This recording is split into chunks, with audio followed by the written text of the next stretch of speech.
How's it going, guys? My name is Tavarish, and today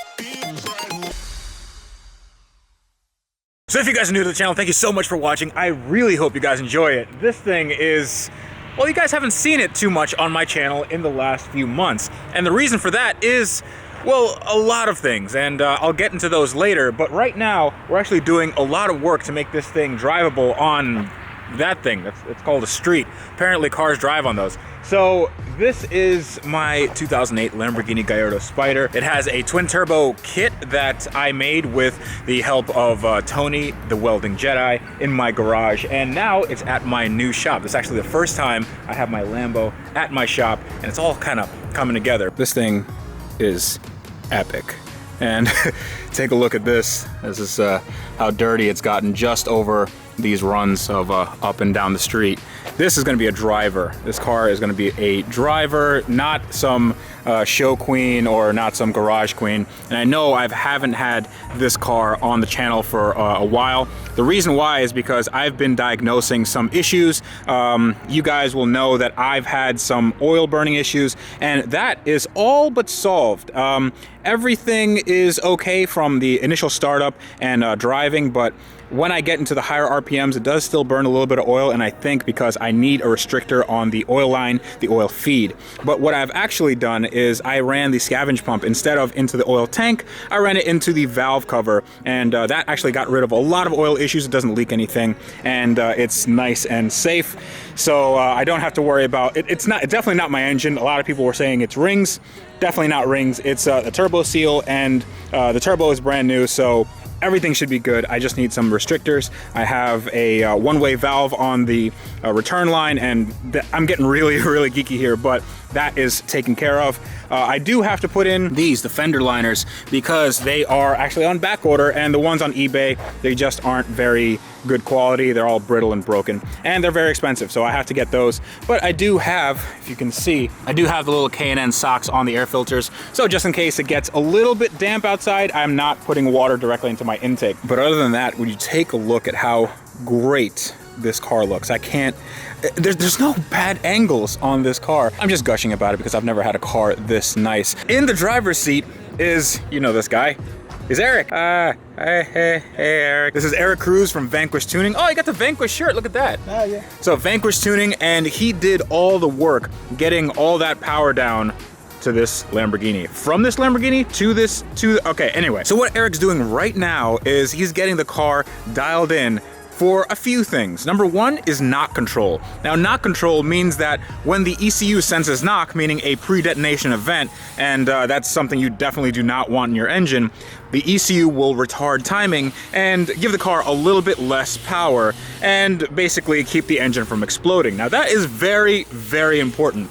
In addition, he's also tuning the idle, and in addition, he's also tuning something called transient throttle, which means that when I do a power run or just go on the street and, you know, let it...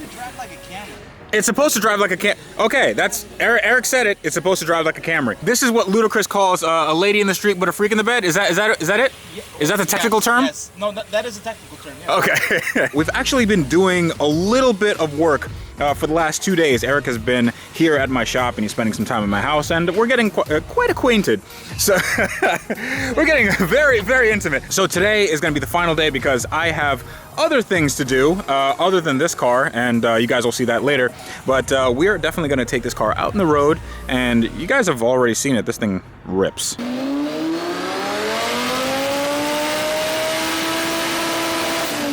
So this episode is going to be a little bit technical, but I really enjoy this stuff. This is what I live for. So this is the knock monitor. It's actually on my computer, and there's another computer over there because my computer doesn't have an Ethernet port, and that one does, and it's from the year, I don't know, when Clinton was president. This is the knock monitor, and you guys have seen it in my dyno video, but right here is the threshold of when the computer starts pulling timing, correct?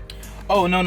This is just so we can see when the car is actually knocking. So we take the information that we get from here, and then we make adjustments to the timing in certain areas where it is knocking. But primarily, what we're using this for is to calibrate the knock control on the car because it's a standalone ECU. It hasn't been calibrated or anything like that, so it's not pulling any time. It's not doing anything. Okay. The car can knock and it's not going to do anything until we calibrate it. Sure. So just for the layman, these rainbow guys right here, these little rainbow boys, they are essentially knock events. Yes. Okay. So those are knock events, but those are normal. That's what a normal profile looks like, correct? Yeah. So everything under that line is a normal profile now.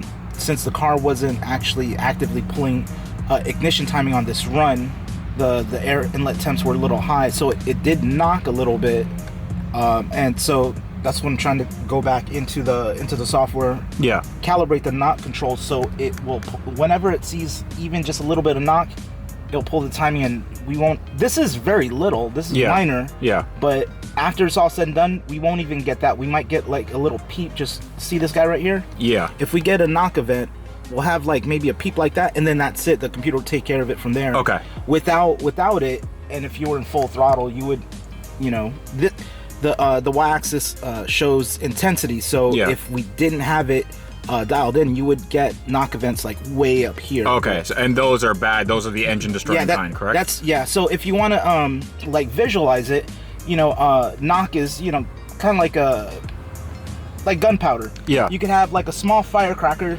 or popper that you can have in your hand. You could have it go off in your hand, and it won't take your hand off. It'll. Right. Yeah, it's more annoying than anything. Like.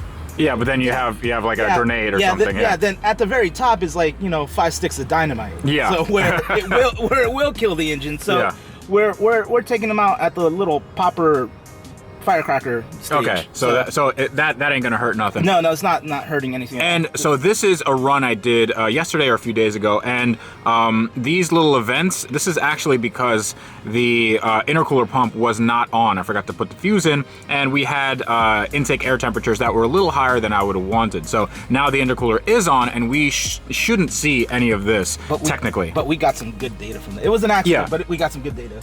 Yeah, and in addition, Eric has the Cyvex software loaded up over there on my ancient laptop, and that is going to be used to tune the idle and all that stuff, and maybe two-step. What's with you on fire? That's what we're going to be doing today. And I know that you guys might say, "Oh, why didn't you tell us that Eric was here tuning the car 2 days ago when he came?" That's because the montage of Eric tuning would look a little bit like this.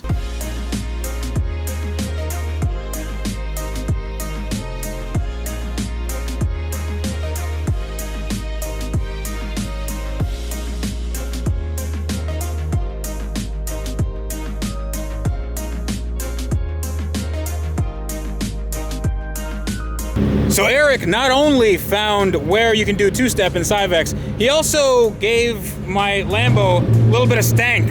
Oh, yeah.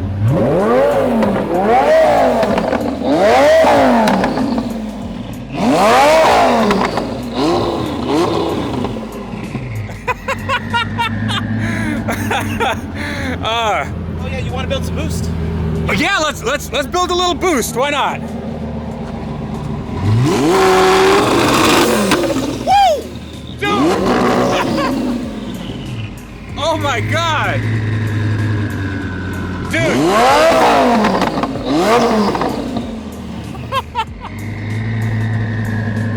There was a big fireball that came out of there, dude. Yeah, it's a flamethrower. All right, so Eric has done a little bit of work on this car, and he says it's okay for me to drive. The issue I've been having, if you saw my last videos, is basically getting up to speed. The car would lurch, and the grabby clutch didn't help things out at all, so it looked like I didn't know how to drive. I didn't really know how to drive this car, but it made that problem a lot worse. But what Eric did is he did a little bit of trickery with the ECU. Well, it's not trickery, he just actually made it like do its thing, right? Yeah, just basically fine-tuning the drivability of it. Yeah. We took it from the dyno and put it straight on the trailer, so we never actually drove it around. Right. So that's what I just been doing. It's just been driving it around and just slowly dialing in drivability. And now it is a grabby clutch, but now it's totally doable. Yeah, it is. All right, so what Eric did, and what a lot of people don't know, is that idle and just moving around normally, that's really hard. Yeah, especially on this particular ECU, because everything's manual on the Cyvex. So you make adjustments to your transient throttle that affects, you know, like how it idles or how it comes back down. Yeah. Start changing your idle. It's hip bone connected to knee bone kind of situation. It's not just I turn on the car and it works.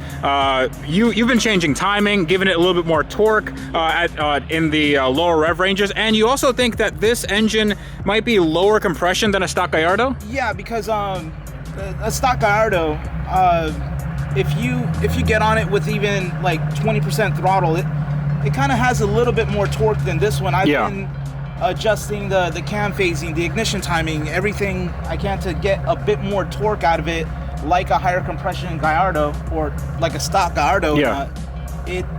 It's just a little short. So I think what it is just slightly low compression, but it I mean, it drives just fine. That extra bit of torque would make it easier to, with this grabby clutch, to kind of, you know, not look like an ass when you take off. Right, So, exactly. yeah.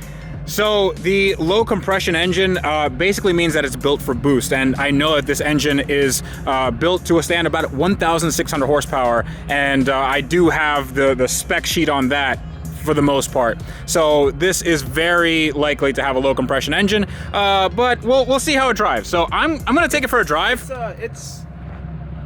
Wear your diaper. Okay. It's pretty scary. I'm gonna put on my diaper. Okay, so this is legitimately the first time I've ever driven this car with any sort of drivability in mind, and it's the first time I drove this car ever since it was finished all those weeks and months ago. I'm a little bit nervous. A little bit. That never gets old. Never gets old. I think I'm gonna have to get some gas. Actually, I've never gotten gas in this car before. We'll see. Oh, that's nice. If I slip the clutch a little bit, drives just fine.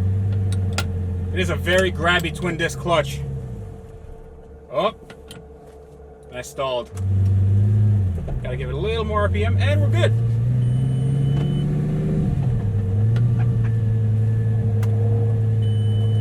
So right now, I just want to figure out if I can drive the car okay, just normally. So first gear.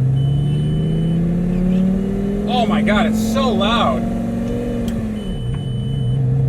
All right, second gear. No problem. Drives pretty nice. Doesn't want to push anything. All right. I don't want to go too crazy, but it is a twin turbo Lambo. Maybe a little bit.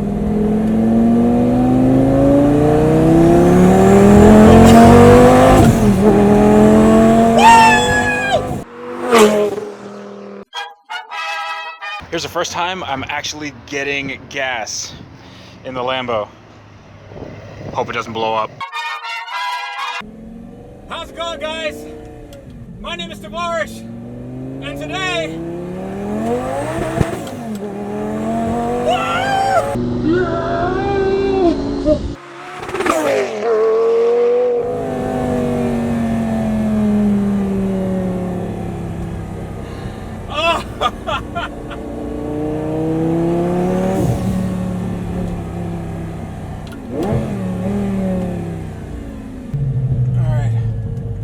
Turn around.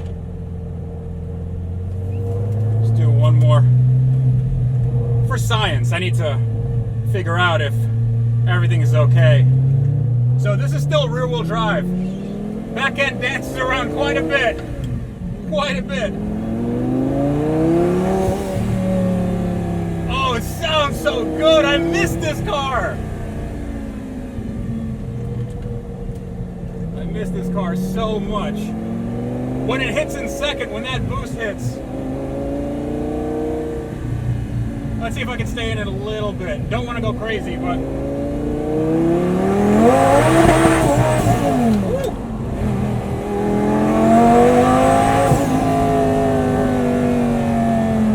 Okay, now we gotta just calm it down.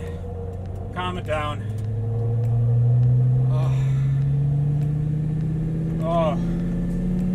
This is without a doubt the fastest car ever. I've said this before, but never driven something this fast. It needs all-wheel drive. We're gonna put the all-wheel drive back. I just wanted to see if I could drive this normally, and I can. I really want to drive this more often.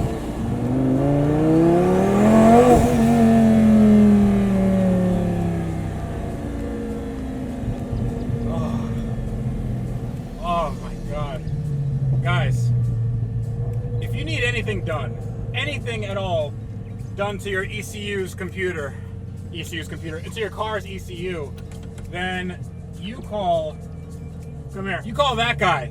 You call that guy if you need anything done to your car, because this car is bananas.